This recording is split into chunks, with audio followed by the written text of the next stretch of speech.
A very good morning, students. I hope you people are good and safe. Today we are going to see about exchange rate and foreign direct investment. Before going to a concept, just a recap of what we saw in the last class. So in the last class we saw about an balance of trade as well as balance of payment. So balance of trade means what and balance of payment means what? So balance of trade means it is referred to the total value of country's export of commodities and total value of import of commodities. So only visible trade is there. Visible trade means what? Visible trade means that is the movement of the commodity between the countries can be seen by eyes and felt by the hands. Okay. So and it can be verified physically by customs authority of the country. So this is called as a balance of trade. So under balance of trade, we saw two types of balance of trade. One is unfavorable balance of trade and another one is an unfavorable balance of trade. Favorable balance of trade means that is export exceeds the total value of commodity import, and this is called as an favorable balance of trade. And unfavorable balance of trade means that is export is less than the total value of commodity import of that country. So this is called as an unfavorable balance of trade. Next we come to know about an balance of payment. So balance of payment means it is an systematic record of a country's economic and financial transaction. So here we have on two sides, one is an credit side and another one is an debit side. So under credit side, the items which is shown, that is under credit side, the payment which has been received. Okay. So the amount which has been received, it is all entered on the credit side. On the debit side, the payment which has made out of the country or payment which has been made, that is written on the debit side. So under balance of payment, then we saw about the components of balance of payment. We saw three types of components. One is an current account, capital account, and then we saw about an official settlement account. Then we saw about the balance of payment, disequilibrium. So under disequilibrium we have two types. One is an favorable and another one is an unfavorable balance of payment. So this equilibrium means that is an receipt is equal to the payment. So receipt is equal to the payment. It is called as an equilibrium in the balance of the payment. But when it comes to an favorable balance of payment means that is receipt exceeds the payments. Okay. So this is called as an favorable balance of payment. Unfavorable balance of payment means that is receipt is less than the payment. So payment which has been made more, this is called as an unfavorable balance of payment. Then we saw about the three types of balance of payment: disequilibrium, cyclical disequilibrium, secular disequilibrium, and structural disequilibrium. Cyclical disequilibrium means that is it explains about for what reason that it creates an disequilibrium. So cyclical disequilibrium means due to the business cycle. So we have in 4 stages. Under the second stage and third stage there is an entire lockdown. So during the stages what happens, it creates an disequilibrium in the balance of the payment. Then secular disequilibrium. Secular disequilibrium explains that is it is a long term disequilibrium. So during 1915 the economy which has been started, so during this period investment which is less and investment which will be exceed and savings will be less, that is import will be exceed and export will be decreased.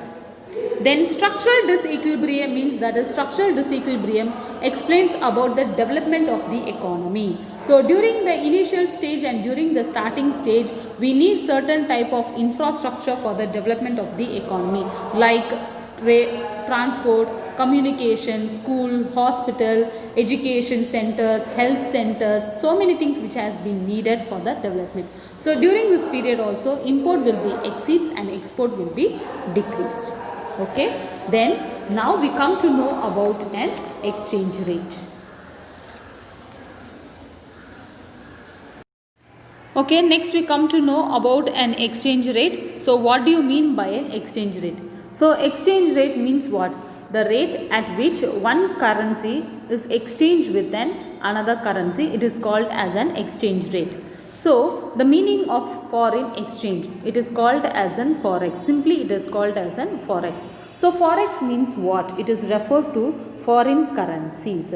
So while dealing with the two or more countries' currencies, it is called as a forex. That is, it is affected between two countries having different currency system. It is called as a forex. So while doing an export as well as an import, so when there is an export and import, so we deals with the two countries means so the currency values will be different. So this is called as an forex. So forex is a system or a process of converting one national currency into another and transferring money from one country to another. Okay, now let us see the rate of exchange. So what do you mean by rate of exchange? The transaction in the exchange market are carried out at the exchange rate. It is an external value of domestic currencies.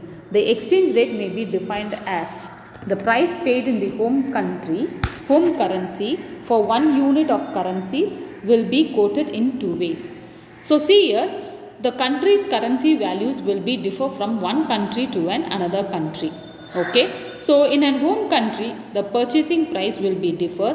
When the same product which has been exported to another country, the price will be differ.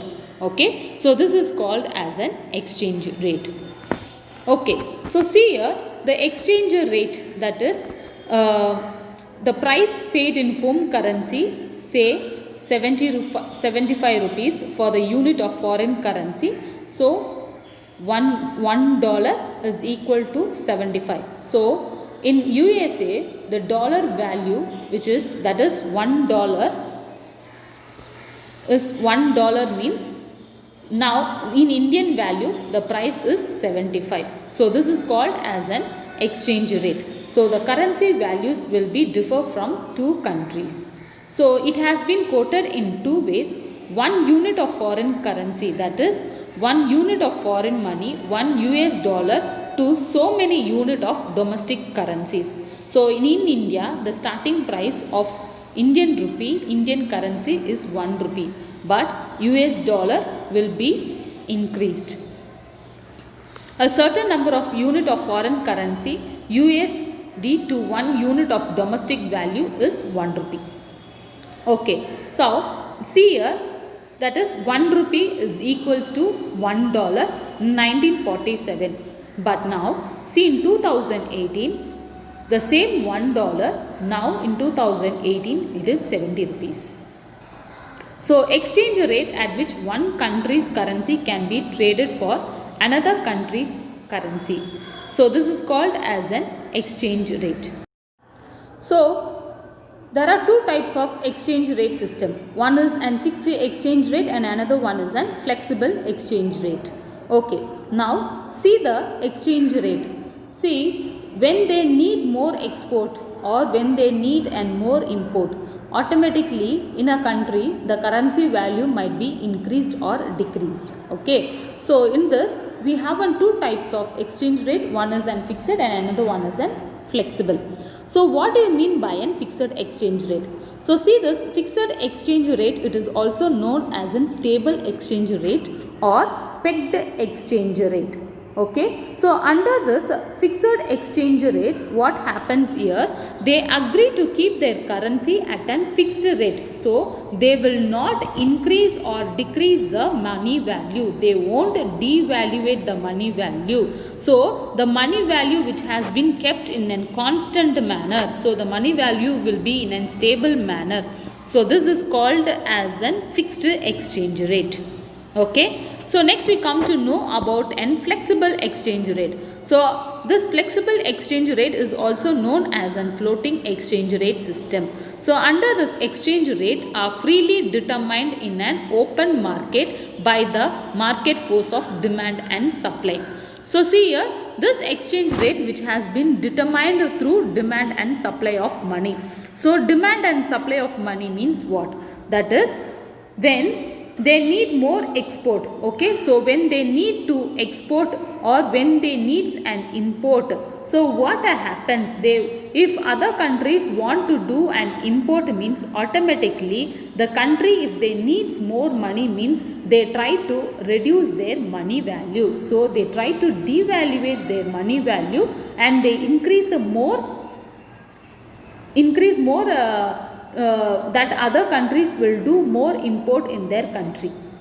If they want to increase more export means, that is they will maintain their currency value with the same high level. So what happens under flexible exchange rate? So here it has been floated, the money value which has been devaluated. So it might be either increased or it might be decreased. So if they want to do more import in their country means they reduce their currency values and other countries will do an more import.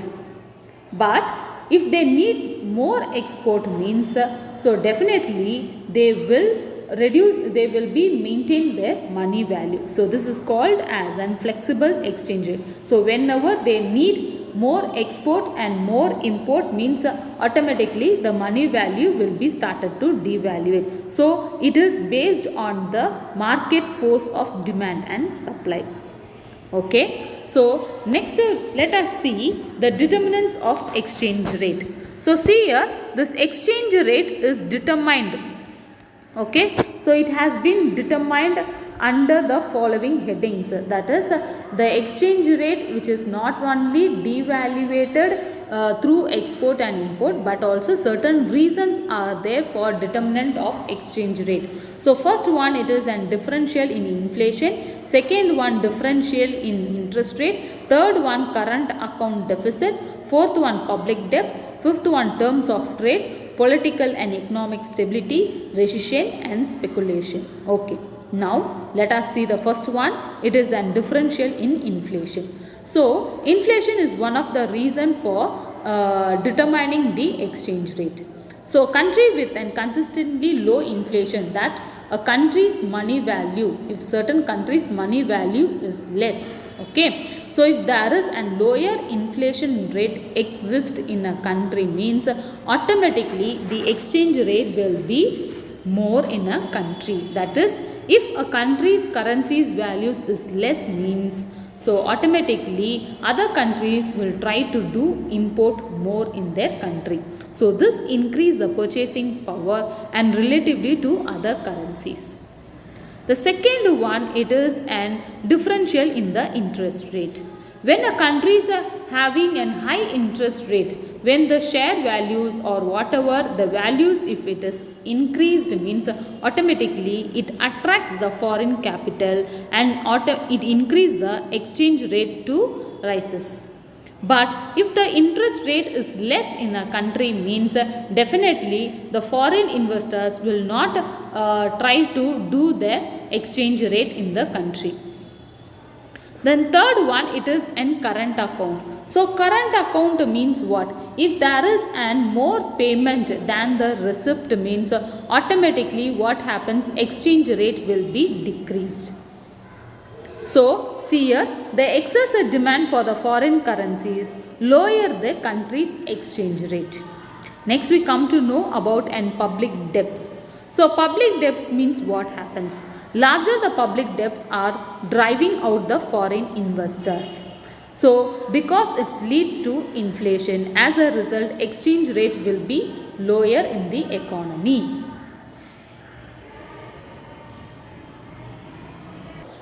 So public debts. So in a country, if there is a more public debts in a country means automatically it driving out the foreign investors.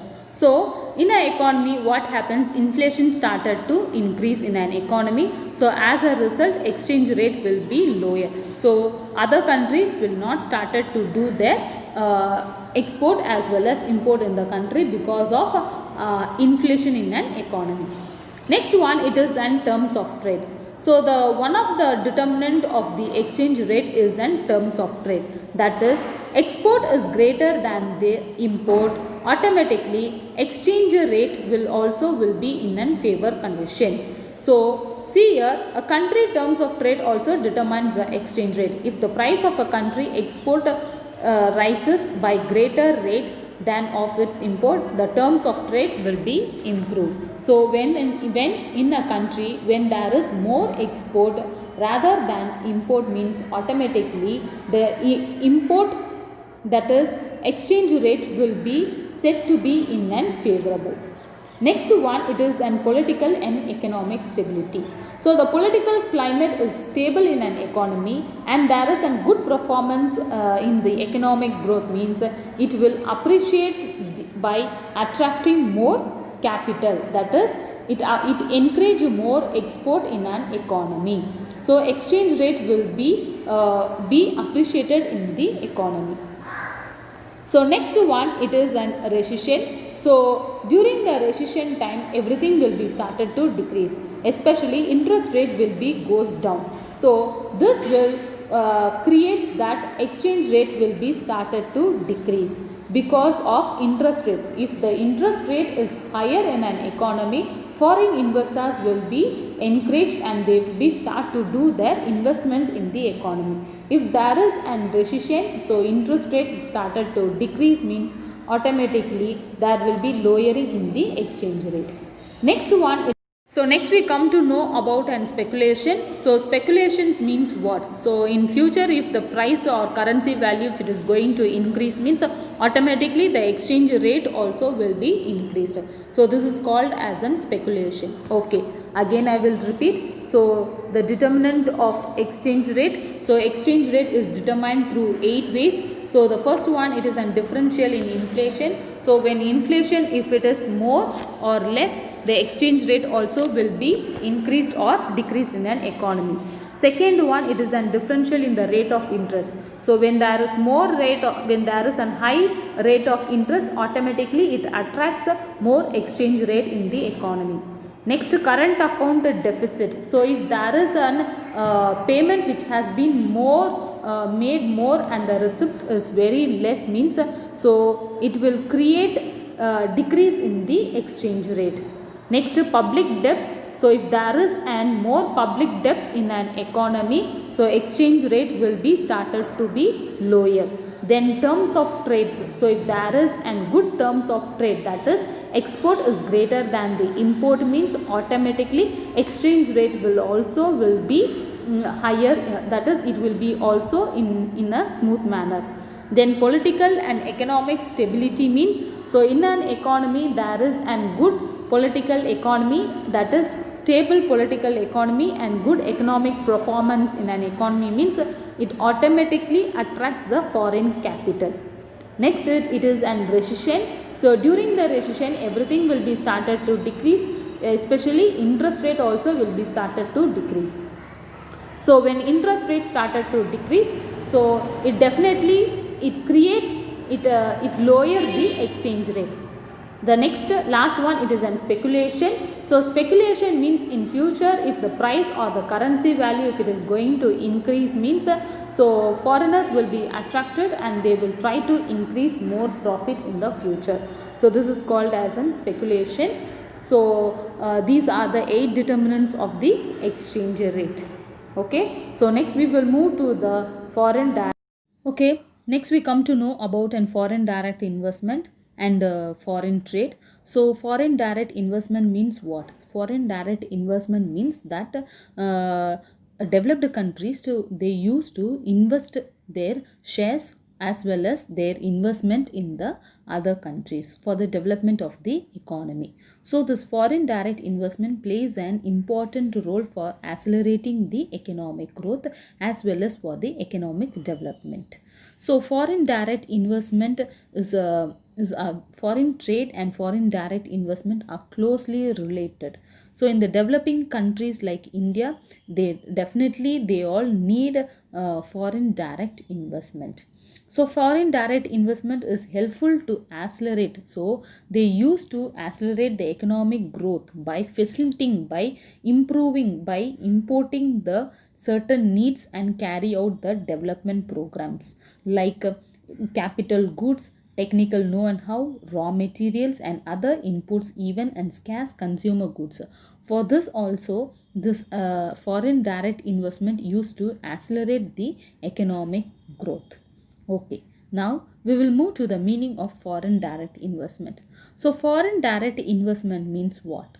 Foreign direct investment means an investment in an foreign countries that involves some degree of control and participations in the management.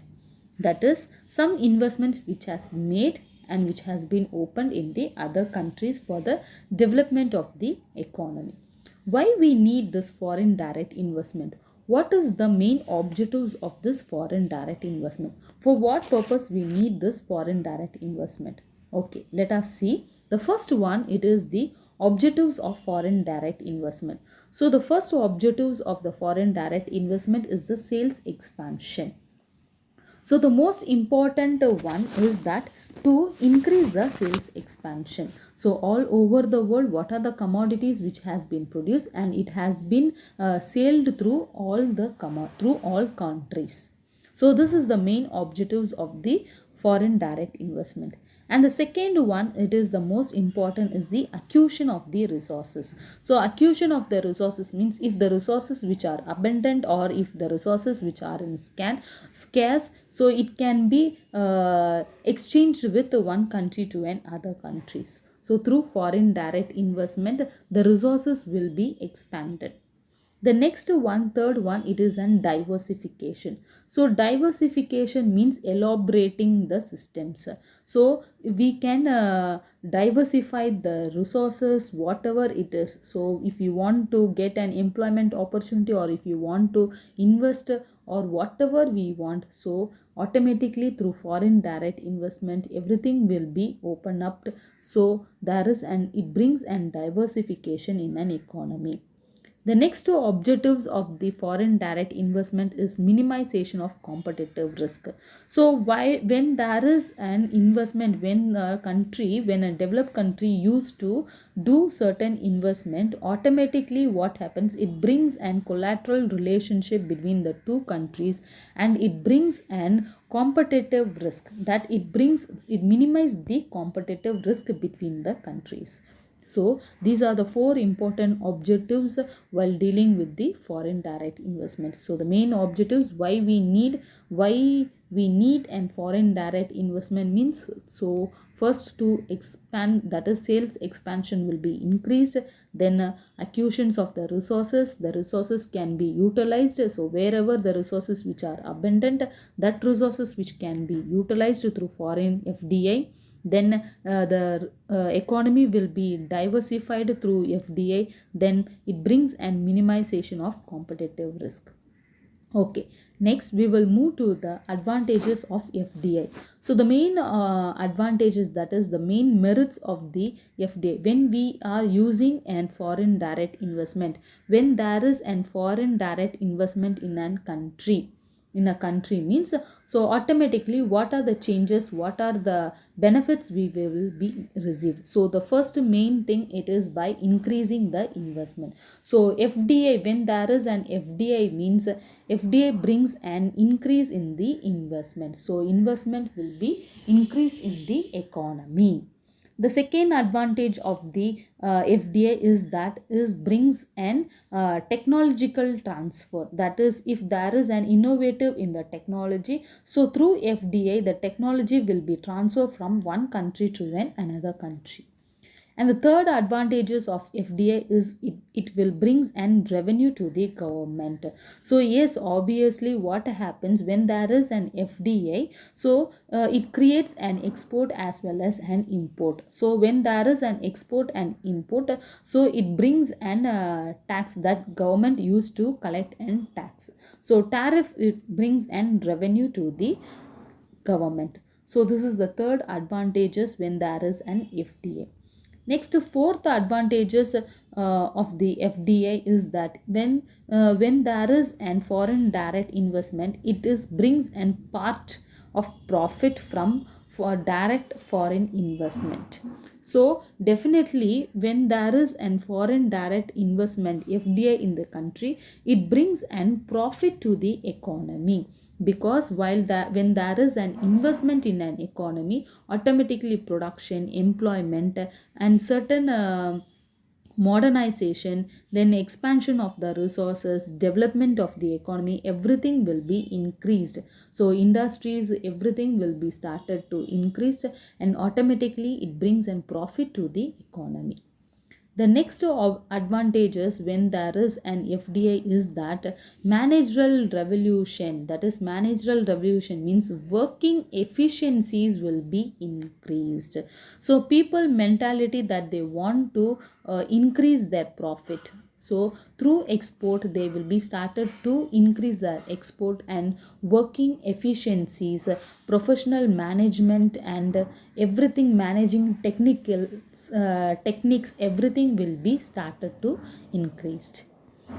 Sixth advantages is that it increase the export when there is an FDI. So when there is an FDI, so when there is an flow of capital in the country, when there is an capital, automatically what happens, it increase the export in the economy, and import will be started to reduced, and this will brings an disequilibrium in the balance of the equilibrium.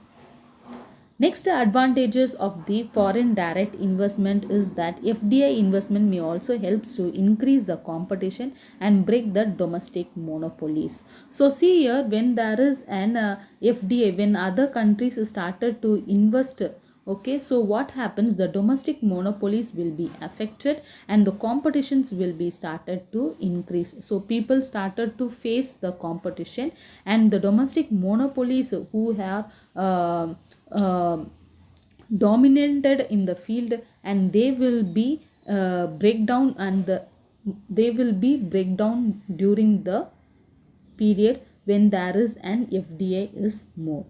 Next advantages is that FDI used to add more value of outputs. So when there is an FDI, when there is an foreign direct investment in a country, so automatically there will be a more value of output. So output level will be started to increase in the country. So financial, the investment will be started means automatically production, employment opportunities, and the value of output, everything will be started to increase. So this is the another advantages when there is an FDI.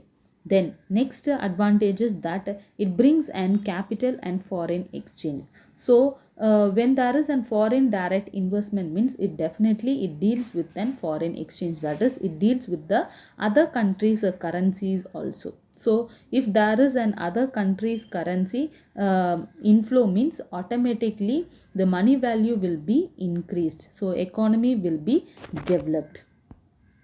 The next advantages of the foreign direct investment is that it stimulates the domestic enterprises to invest in the ancillary industries in the collaborations with the foreign enterprises. That is, what happens when there is a foreign direct investment. Say for example, some cars like Ford car, Maruti Suzuki, these are all the companies which are called as a foreign direct investment. When these are countries which are entered into, that is, these are the industries which enter into and other countries means automatically what happens, the domestic enterprises will start to produce their ancillaries industries.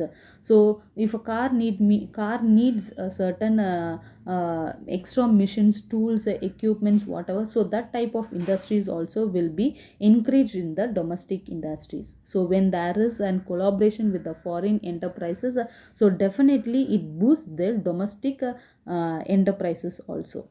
The last advantages is that when there is an FDI in a country, it encourages the entrepreneur to invest in the other low developed countries. So when the country started to develop, so developing countries started to focus on the underdeveloped countries, and the underdeveloped countries will be started to get motivate, and they started to do import more from the developing countries.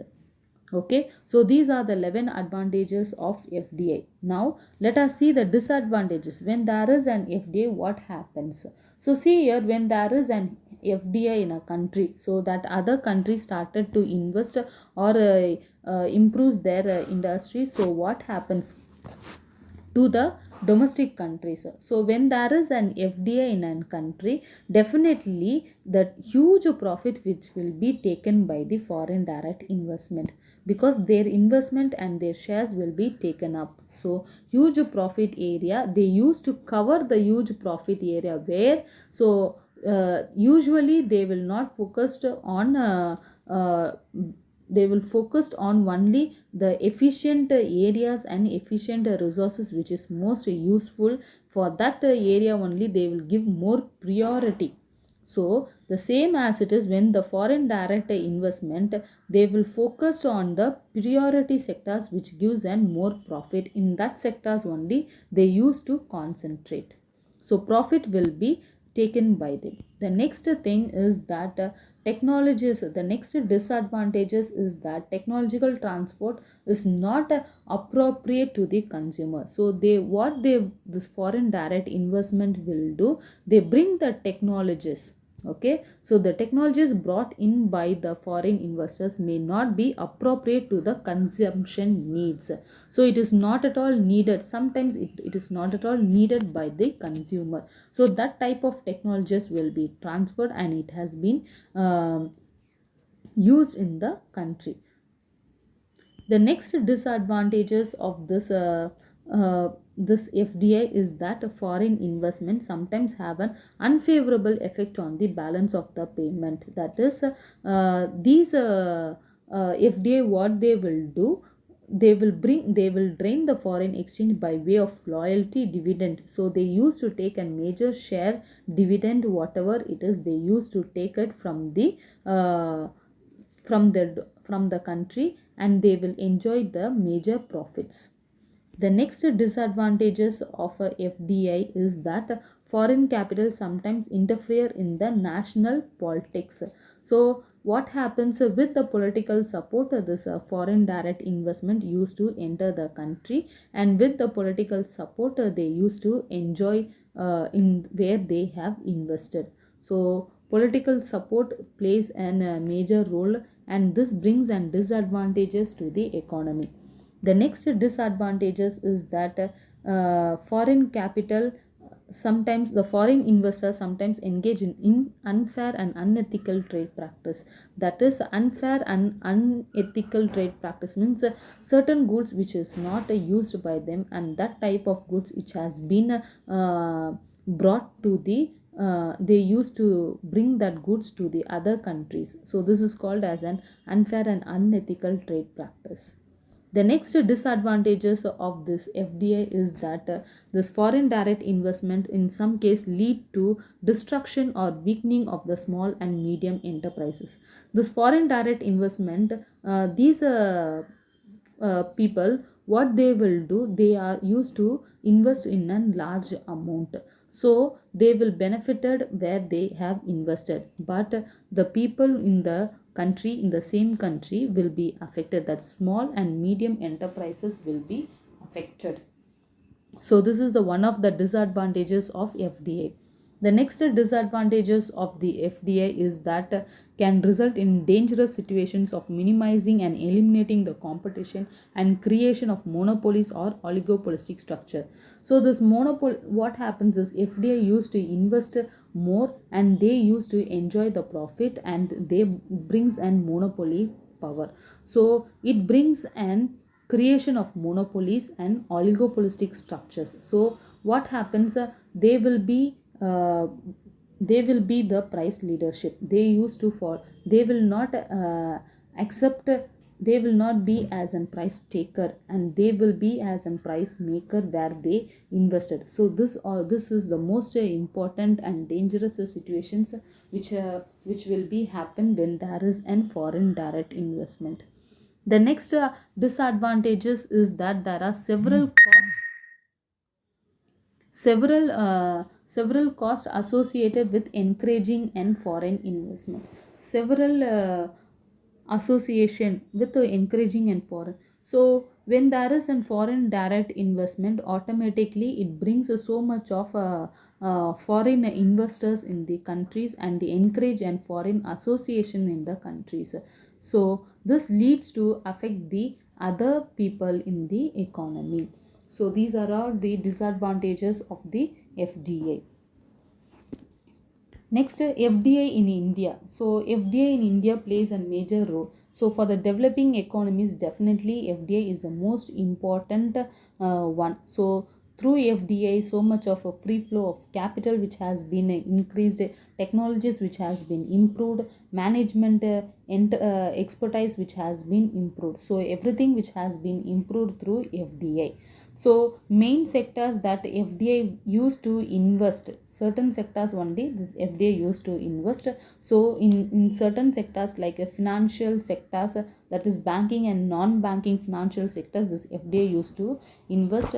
Then they deals in the insurance, they deals with the telecommunication, they deals with the hospitality and tourism, they deals with the pharmaceuticals, then they deals with the software and information technologies. So in this sectors only this FDA used to invest, not in the other sectors. So where this FDA is not permitted, so where this FDA is not permitted in certain industries, industrial sectors, this FDA is not allowed to invest. So strictly it has been prohibited. So in which sector it has been strictly prohibited, like arms and ammunition. So arms and ammunition, atomic energy, railways, then coal and lignite, mining of iron, manganese, chrome, then gypsum, sulfur, gold, diamond, copper, etc. So in these sectors, the this FDA should not be allowed. So it is not it is strictly prohibited. It should not be entered in this sector. So FDA is not allowed to permit in this sector. So first one, it is arms and ammunition, that is this air force, military, navy. So in these sectors this FDA is not at all allowed. And second one, it is an atomic energy. So in atomic energies, this FDA is not at all allowed to invest their shares. And third one, it is an railways. So in railways also this FDA is not at all allowed to invest, so they have not permitted. Then coal and lignite, then mining process. So through this mining process also, in this mining process also, this FDA is not allowed to invest. Okay, so let us see the share that we received from the FDA. So in the FDA inflow in India has increased. So first in 19 to 91, the through FDA the share which has been increased is 97 millions. Okay, so after that in 2004 to 2005, the FDA inflow was increased to 5000 to 5535 million. It has been increased. So later the world report has revealed the investment shares which has been increased up to 32 million in 2011 to 2012. But later the FDA share which has been started to decrease in 2017 to 16. The share values which has been declined to $40 to $44 billion in 2016. So okay, so see this today we saw about the Okay, just to recap, what are the concepts we saw from this lesson? So international economics. So international economics means what? So this is a simple theory which has been created from international trade. So this concept which has been originated from the Western Europe, and certain classical economists who has given more importance for the development of international economics. Then we come to know about what do you mean by an international economics. So international economics means it not only studies about the trade and exchange of goods and service, but it also studies about the capital flow, technological transfer and rate of exchange, balance of payment, and issues related tariff, production, free trade, investment flow, and role of fiscal and monetary policies. Then we saw about the international economics. Then we saw about the subject matter of international economics. So under subject matter of international economics, we saw about it studies about four concepts. One is it studies about the pure theory of trade. Second one, it studies about the policy issues. And third one, it studies about the international cartel and trade blocks. And fourth one, it studies about the international financial and trade regulatory institution. Then we saw about the meaning of trade. So trade means what? It is an exchange of goods, wares and merchandise among the people. That is trade between the people. Then this trade which has been divided into two. One is an internal trade and another one is an international trade. So internal trade means the trade which has been done between the countries. It is called as an internal trade. International trade means the trade which has been done outside of the country. It is called as an international trade. Then we saw about the difference between internal trade and international trade. Okay. Now then we saw about the theories of international trade. So under the theories of international trade, we have two theories. One is a classical theory of international trade and another one is an neoclassical theory of international trade. So this classical theory of international trade which has been given by two economists, one is an Adam Smith and another one is an David Ricardo. So Adam Smith explains about the absolute cost advantage and David Ricardo explains about the comparative cost advantage. Then we saw about a modern theory of international trade which has been explained by an economist. One is an Heckscher Holin, that is Heli Heckscher and his students Bertin Holin. So in 1919 this concept which has been introduced. Then we saw about and gain from trade. While doing and trade, what are the gains we receive? So under gain from trade, that is through trade certain benefits we used to receive, that is an efficient in the production, and second one, it is an equalization of price between the countries. Third one is an equitable distributions of scarce materials, and fourth one is general advantages of international trade. Then we saw about and terms of trade. So what do you mean by terms of trade? So terms of trade means it expressed in the relationship between export price and the import price. So terms of trade means that is there is certain conditions while dealing with trade. So there are three types of trade, that is three terms of trade. One is a net barter terms of trade, gross barter terms of trade and income terms of trade. Then we come to know about and balance of payment and balance of trade. So balance of trade, why is balance of payment means? Balance of trade means it explains about the export and import of the commodity. Balance of payment means it explains about the financial transaction. Okay. Then we saw about the components of balance of payment. Then we saw about and types of balance of payment. Okay. Then today we saw about an exchange rate. So exchange rate means what? So two countries having different currency system. So this is called as an exchange rate.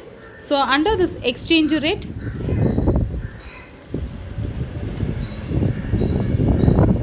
so exchange rate means what? So two countries having a different currency system. So this is called as an exchange rate. So then we saw about an exchange rate types. So exchange rate has two types. One is an fixed exchange rate and another one is an flexible exchange rate.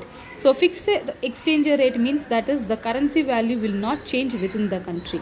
But when it comes to an flexible exchange rate means the currency values will be changed accordingly. So this is called as a flexible exchange rate. Then we saw about the determinants of exchange rate. So exchange rate is not only depends on the things, but it has been determined by numerous factors while related to trading. Then we saw about the foreign direct investment. So foreign direct investment means what? So if a country want to develop, definitely we need an foreign direct investment, that is from other countries, we need certain type of investments for the development of the country. So this is called as an foreign direct investment. Okay, so under the foreign direct investment we saw the objectives. So why we need this foreign direct investment? Because for the sales expansion and acquisition of the resources and diversification of the resources, then minimization of competitive risk. For this purpose we need an foreign direct investment. Then we saw about the advantages of foreign direct investment, and then we saw about the disadvantages of foreign direct investment. Then the last one, it is that how the relationship between foreign direct investment in India. So foreign direct investment, which is most important for the development of the economy, but in certain sectors this foreign direct investments which are not allowed, but in certain sectors the foreign direct investments which has been allowed. So first we will see where in which sectors this foreign direct investment is allowed. So this is the C. One is an financial sector, that is banking and non-banking, and second one is an insurance, and third one is an telecommunication, hospitality, tourism, pharmaceuticals, and software and information technology. So only in this sectors only this foreign direct investment which has been allowed. But this foreign direct investment which has not given permission, is not permitted in this industrial sector, like arms and ammunitions, atomic energy, railways, coal and lignite, then mining of iron, manganese, chrome, gypsum, sulfur, gold, diamond, copper, etc. So in these things the foreign direct investments which has not given permission to enter. Okay, so up to this lesson is over. Thank you students. We will see in the next class.